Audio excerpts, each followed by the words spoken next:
trying to figure just the right words, but mostly trying to regulate the heart. You can forget about both of those, right? So let the wild heart find the words. The unregulated heart. So this teaching, it's been alive in me for a few years now. And so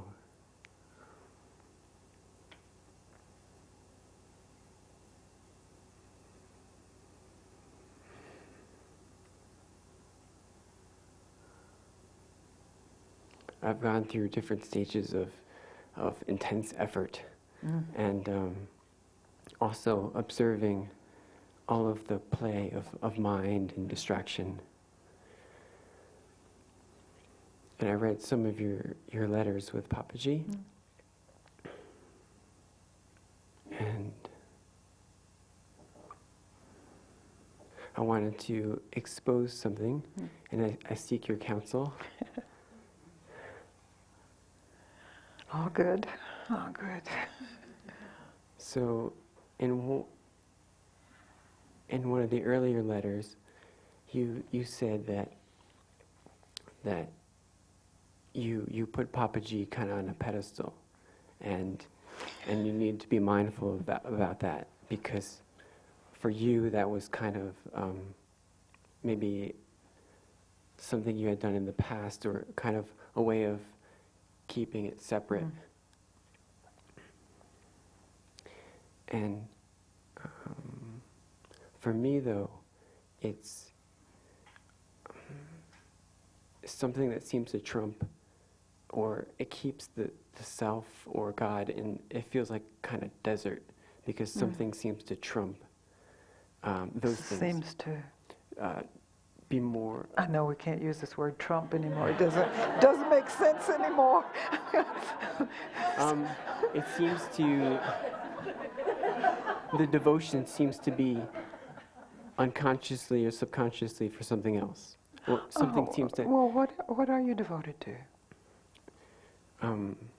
Without putting somebody there, what is natural? What are you naturally devoted to? And this may not be necessarily an easy or even a pleasant answer. You know, you really just tell the truth. What are you devoted to? It's always been devotion to woman. Not bad. My mother. We all are devoted to women. Well, that's a mother, but right? It feels though that it's the balance is.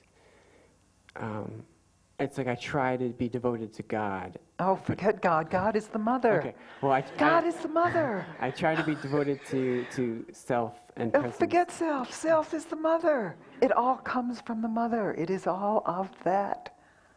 Just like Mother Earth, you're made of Mother Earth, right? All these, I suspect rather, that it's some fear of absorption, which is totally legitimate. When you're a young child with your mother, you need to put some space in between you and her her is just a stand-in for it, self. It's just part of the development of this mind-body. So if you had had a tremendous experience as a young child, not with mother, but with self, with universal consciousness, it also is important for you as a human being to individuate, to find out, what is this form like? What does it want? What does it do? What does it think? But you never quite get over the first love, the true love. And finally, after you have done your individuating, you recognize it's still here. Maybe your concept of it or your experience of it is much more sophisticated, or maybe it's also very basic and essential. I don't know. That can be anything. But what it sounds like is you're trying to substitute an idea for the reality of the unregulated heart. The heart that won't be regulated. You follow this? Stop me if it gets abstract, because I don't mean for it to be abstract, and the words can have an abstract tone. It's as if like woman is going to bring peace. It's true. But I know I've been in relationships. Well, that's not your relationship with a woman. That was your relationship with this particular person impersonating a woman, and your idealism about what this particular person should give you as woman. Nobody can do that. That doesn't exist. We're all children of the mother. So you can't get the mother from a child. You can run to the mother. Where do you find the mother, the woman? You call it the woman, but then I think you make some distinction between man and woman, but I don't believe mother does.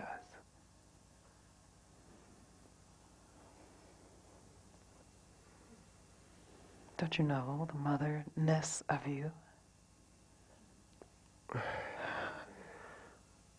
Or do you? Are you aware of this? Like the feminine energy? Oh, well, not feminine energy is versus masculine energy, or yin versus yang, but the whole of it. That's the big round jing of it all. It seems so like within you, this male form, are you aware of not feminine energy, but something that gives birth to feminine and masculine? We call that the mother, the source, the beginning. You know, Christianity corrupts it a little and makes Adam the source, and then Adam then creates, but that just doesn't work in the natural world.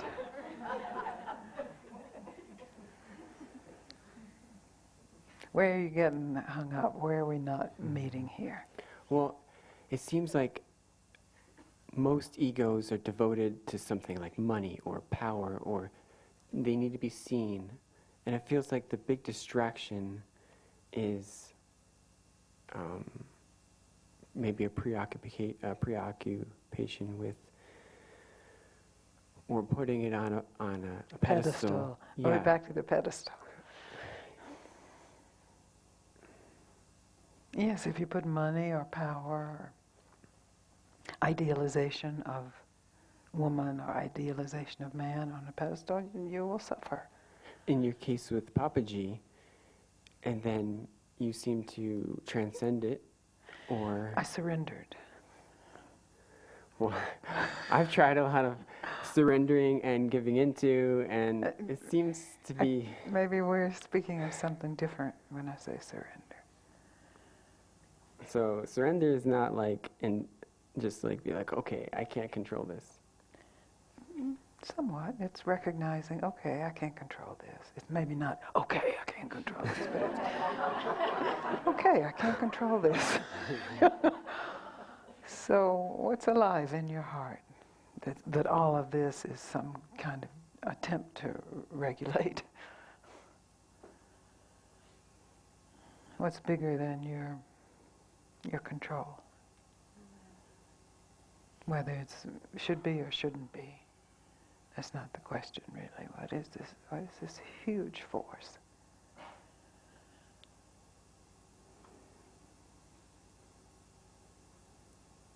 It's weird when you talk with other people, it seems so clear, and then the questions are coming in, but there's no response. What happens to the question when they come in? Where does it go? It's just heard, but... And then it just disappears? And what's left? Presence. Yeah, that's mother.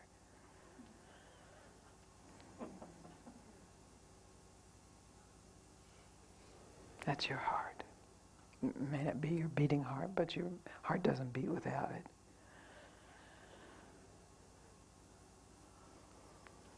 And so the mind or the ego somehow recognizes there's something bigger than it, or something it came from.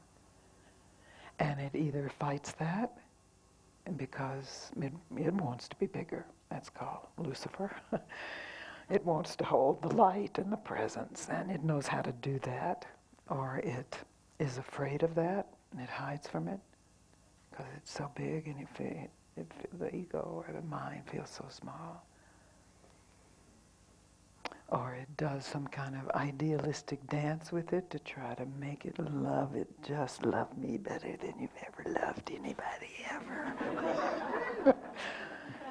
But none of it works. Yeah, it feels like so much of my efforting growing up was to like win over, you know, Yeah, it didn't work, part does of it? the Disney generation of like the hopeless romantic, and it's like if I do this right and that right and that right, it's like. But it doesn't work finally. Yeah. You do get some rewards and some pleasures, but it doesn't work. There's no lasting, it's not that. So the only movement I left out of that was surrender, which is no movement, is that you stop trying to get something.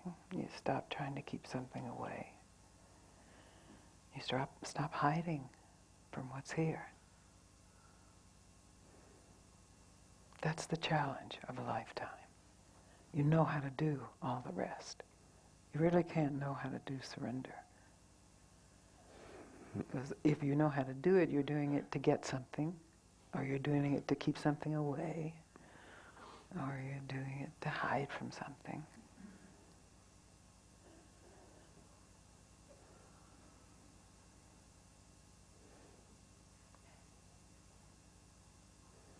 And you know, I'm not exactly sure what you're talking about, the letter from Papaji and me. I fell in love with Papaji when I met him. I mean, he was gorgeous. He was a really big Punjabi man, you know, really, really welcoming, but actually quite handsome, I thought. Very regular features and just beautiful. So I just fell in love with him, and then I began all of my strategies to win him. And it did seem like he liked me a lot, you know. Yeah. When Mooji. But let me just finish this part. But it just kept bouncing back in my face.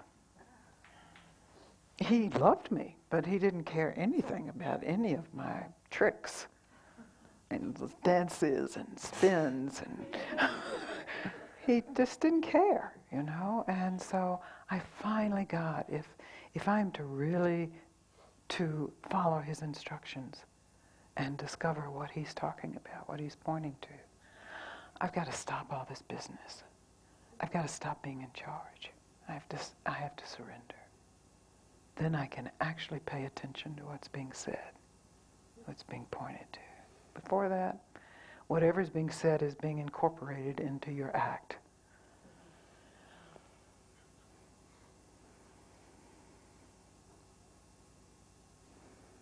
It's growing up.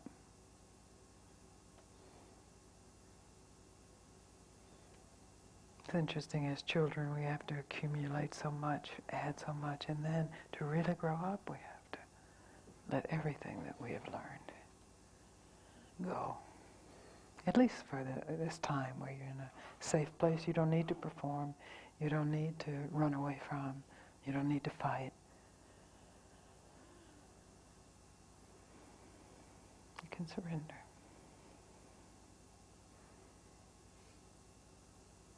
And it's okay if I don't have that kind of, because when I started reading your later letters, I was like, oh, forget this. It's like, 3 years in, I'm not having those kind of experiences. It's like, the mind's like, oh, you're doing something wrong, or your devotion is not quite pure enough. That's a strategy of mine, isn't it? Get your performance down before you come in here.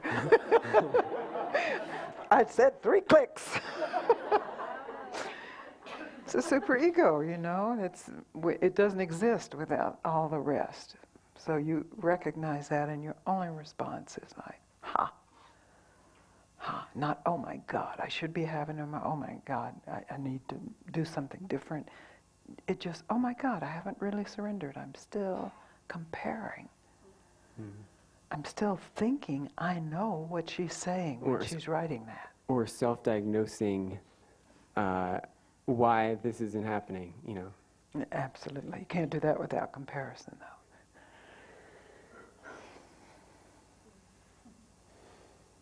You have an unregulated heart. You confessed to that when you came up here, and you were really busy trying to regulate it. You know, these things slip out. Well, yeah, physically and spiritually speaking. Emotionally. You have, you know, some kind of issue with your mother. No, it was a good thing. I mean, yeah, but it's my now first become experience it's now become as if it's a block or something. Yeah. Yeah. Because no one can save you, so to speak. Your mother can.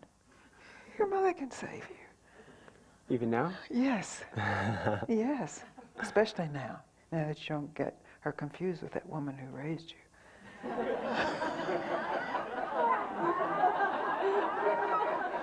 You mean the image in my mind about... Yeah.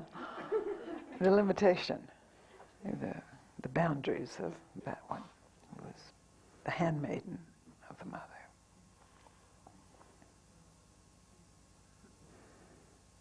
How you doing? Jelly? You're a good sport. It's good. Well, thanks for talking with me. No, you're welcome. Thanks for coming up here. And really, for everyone, certainly all of this is for everyone, but there's no particular way to feel. That's part of how we get herded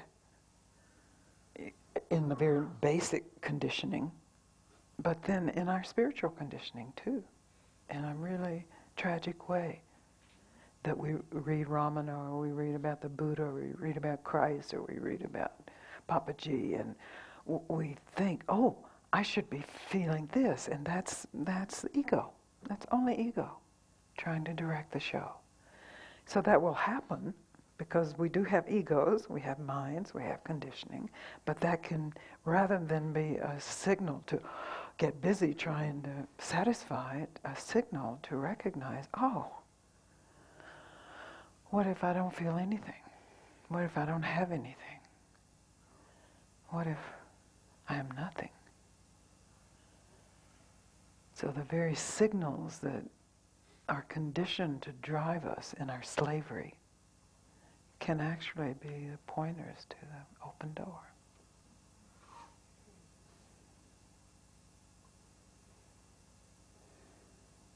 It takes being willing to give up the performance, though, of course. And what a perfect place to give up the performance. You're not speaking socially, and you know, I know all kinds of love affairs can happen on retreats across a room with people never even meeting because the energy builds up and you're like, oh, that's it. But that plays through too. And sometimes it just plays through with whatever teacher you're in front of. It doesn't mean anything. It's not this form, this teacher. Although it was Papaji's form. That was an exception.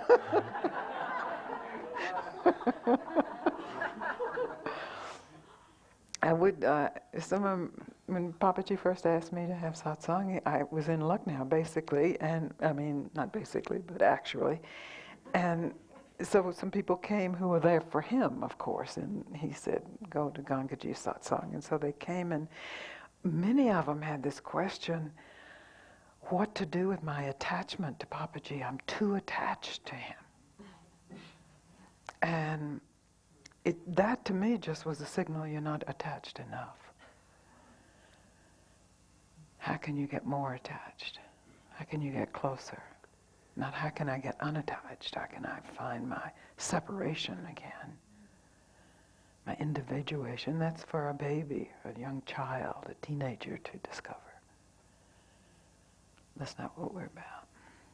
One self. One unregulated heart.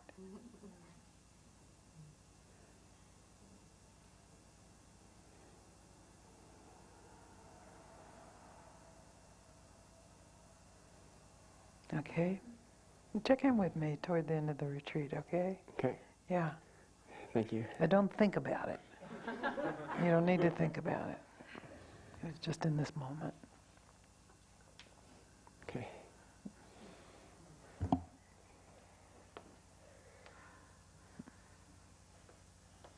It's such a thing. I mean, we are apes basically, and that's how we that's how we learn. We imitate. We decide. We discover, what am I supposed to do? How do I do this? How am I supposed to look? How do I look this? And as human apes, or at least because we know each other, we know all the range of activity and facial expressions and body language and all about moving toward, moving away from, moving against, and we have them all. And then we also have what has never left us, that really cannot be imitated. You can put your hand down. I'll call you in just a second. It's like, oh yeah. So it's not about stopping being a human ape. We've tried that, or I certainly tried it, and I'm sure many of you have too, in different ways to not be a human ape. I am not a human ape.